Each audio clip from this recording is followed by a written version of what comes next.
Okay, good, good. Okay, so those of you I met last time, I think I actually promised to bring you something last time I met you, because the color of the awards night was orange.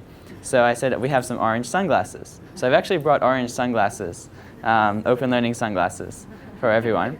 But we didn't have enough orange ones, so some people have to get one in a different color. But I'll give a few out now, and then, yeah.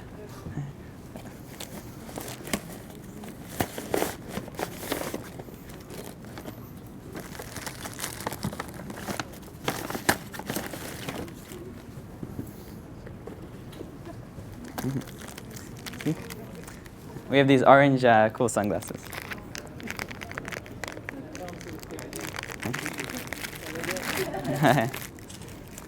You can have the first ones, maybe. There you go. Thank you so much. Yeah, no worries. See? Very cool. So I have some for everyone. So I probably can hand them out. Do you want to hand them out? Okay, that would be awesome. And I also have the sort of open learning teal, the official color. So there's probably more there, yeah. Cool. So I guess open learning is all about, really the students and really enabling the teacher to design really cool learning experiences. So for us, things like sunglasses, we actually have a lot of different merchandise for students. We've got like socks as well. So I thought this would be pretty cool. No worries.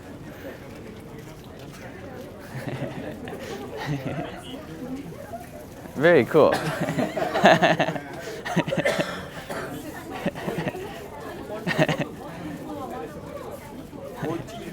Everybody's excited now. Yeah. Yeah. Cool. Next year, $1, make sure you wear this.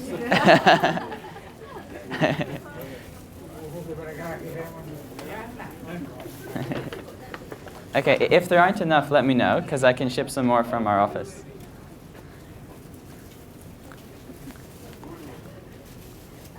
Did anyone miss out? Yes? I'm worried if they say you're wearing this, you're going to sleep then. You're going to sleep? Ah, okay. Maybe you can wear it later then. Did anyone miss out? Did everyone get one? That would be awesome. Wow, we counted correctly. That's really good. Okay, cool, cool. Okay, so so thank you everyone for coming. I have a bit of time this morning, so I have a presentation I prepared, but also feel free to stop me at any time throughout that. I don't want it to just be me talking the whole time, because that'll be really boring for both of us probably. So I'll just want to start off by giving you a bit of background on some of the key people involved in open learning. So you just, if you see them around Malaysia or Australia or other countries, you'll know who they are. So there's me, but I'm not that important. The main people are, Brooke, our Chief Learning Officer. So Brooke is actually, she was previously a teacher at all levels. So she's taught almost every year from primary school through to professional development, through to lecturing at university. But she got very tired of face-to-face teaching, but she really loves education. So then she joined us as our Chief Learning Officer. And she's also had some successful sort of education-related blogs and things as well. Then her focus was on really student-centered education, and she did a lot of research in that area. David, our CTO, is quite special because most engineering, or I guess most technology companies, really have engineers who are really just engineers focused on the technology side. But what makes open learning special is that David, as our CTO, actually has a PhD in online communities. So he's actually spanned both education and technology. So his undergraduate was in computer science, and he worked on sort of adaptive e-learning technology there. But he got really interested in the social side of education and how people interact with each other and how you foster interaction online. So he ended up going to do a PhD. And he did his PhD with Richard. And Richard is our other co-founder. And he's a professor from the University of New South Wales in Australia. And Richard was actually the inspiration for open learning because many years ago, Richard first put his lectures on YouTube. And when he put them on YouTube, this was about 2008 or so, they were very popular. He lectures computer science, and he's a very dynamic lecturer, so everyone really loves him. So he put his videos up, and about 3 million people around the world watched them. So it was really nice to see. And he gets all these emails from around the world saying how exciting it is to watch his lectures and do his course. But the lectures are actually only a small part of his course, because the real course experience, as all of you have experienced yourselves, is actually a lot more than that. It's the projects and activities the students do. It's the interaction they have with each other. It's the things that happen in the classroom that you might not even notice, but they happen regardless, and then students learn from those experiences. So Richard wanted to find a way to recreate that environment online, and he couldn't find a way with any other platform. So that's when he joined up with David and I to start Open Learning. So there's many more people involved in Open Learning, by the way, not just the 4 of us. We have our head office is in Sydney, and we have about 20 people there, a lot of engineering and instructional design. We've set up an office here recently. We have 6 people in KL, and that office will probably expand to about 20 people next year. And the Sydney office will probably double next year as well. So the company is growing very quickly. So the way the platform itself is that it actually handles all sorts of different courses. We're here to talk about MOOCs, but I just wanted to mention that the way Open Learning works is that you design the course and then you choose how to run it. You can run it as a MOOC or a private course or a blended course. It's really up to you. The platform places no restriction on you.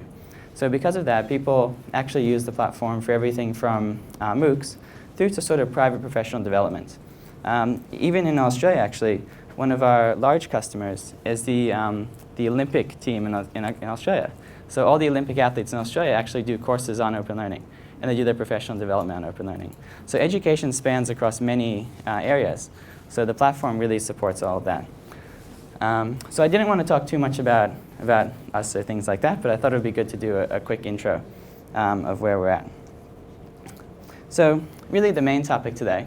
So MOOCs in the 21st century. Now, MOOCs are many things, but there are a few things that we wanted to focus on, particularly today, to highlight. And the main thing is really the student's experience online, and how you create an experience online that is as good, if not better, than they could get in the classroom. Now, that's very challenging, and you don't get there immediately. But there are ways to design a course so that the students have a much richer set of interactions and can do many more things than they would ordinarily be able to do. So there are a few things that we really highlighted. Some of the things that we'd like to focus on. So 21st century MOOCs we see as being student-centered. Sort of the original style of e-learning was really focused on delivering content. So it was really supplementing the in-person experience the students were having. Now with MOOCs and blended courses, you can really create a learning environment online, and you can really have activities where the students actually learn, and you can measure that learning.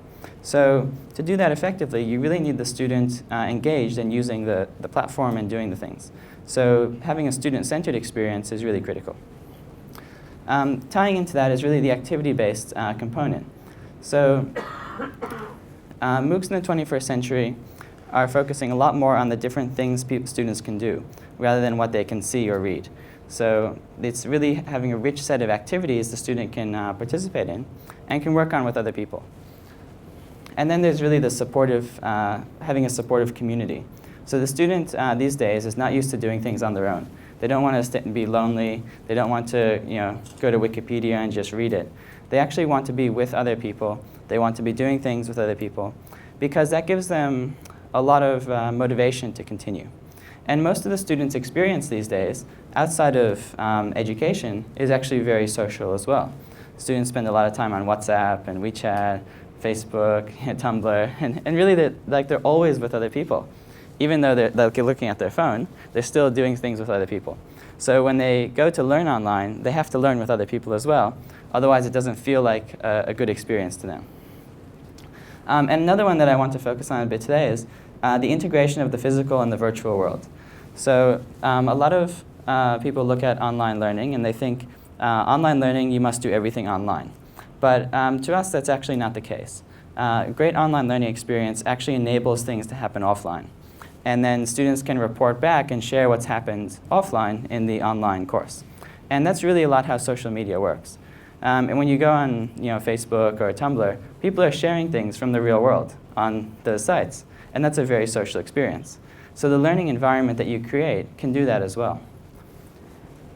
And the last one I mentioned is just holistic education. Because doing all of these things well enables the student to interact better with other people, enables them to develop leadership skills, develop more of the soft skills that they wouldn't ordinarily get. So there's a lot that can happen there. So that's just a brief overview. And now I wanted to jump into a few of those. So really, the way we look at it is that